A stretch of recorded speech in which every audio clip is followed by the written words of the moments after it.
Sa mga umaasang may forever sa 2024, kapit pa dahil extended pa raw ang breakup season sa bagong taon. Hay, naku, wag tayo papatalo, Jess. Lalo't may paraan daw para makontra yan. Alamin natin ang mga kontra-hiwalayan tips sa report ni Bea de Guzman. Sa pagtatapos ng 2023, marami rin ang natapos na relasyon.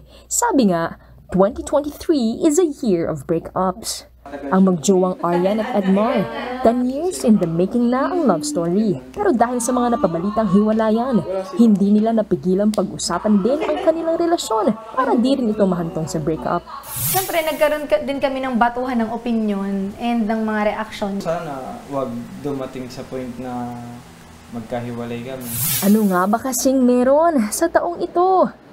Ayon sa isang feng shui master na si Master Hans, Year of the Rabbit daw kasi ang 2023. Ang 2023 is the year of the rabbit. Alam mo, ang rabbit talaga, malandito eh. Symbol of happiness, enjoying, and having fun.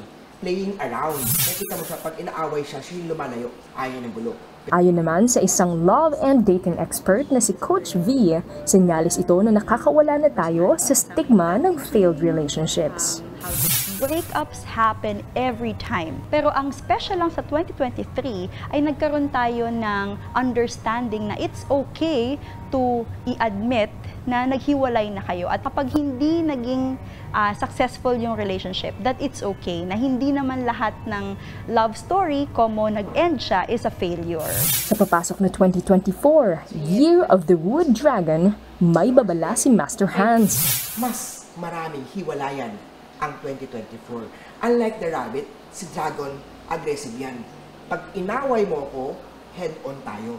Nakikita sa gabay sa prediction ng mga stars, nakikita ni Master Hans Kua, kung meron mahiwalayan online o sa from anger, from misunderstanding, yung conflict nila may turn into court case. Ayon kay Master Hans, pwedeng maiwasan ang hiwalayan kung mas hahabaan pa ang pasensya at iiwasan ang pag-expose ng conflict sa social media. Wala rin umanong mawawala kung gagamit ng ilang mga pangontra sa malas. Sa feng shui naman makaka-cure dyan, ang paglagay ng tinatawag nating harmony pitch sa gitna ng ating bahay, nasa gitna ng bahay, ng gitna ng bedroom natin nakalagay ang misunderstanding, conflict, or lawsuit. Kaya naman, para masubdue, pahihirain yan ng color red na carpet, ng harmony pitch, ng happy couple or harmonizing na swan, lalagay sa gitna. Maaari rin umanong makatulong ang red bedsheet at pillowcase para mas mapainit pa ang love and romance sa mga mag-asawa.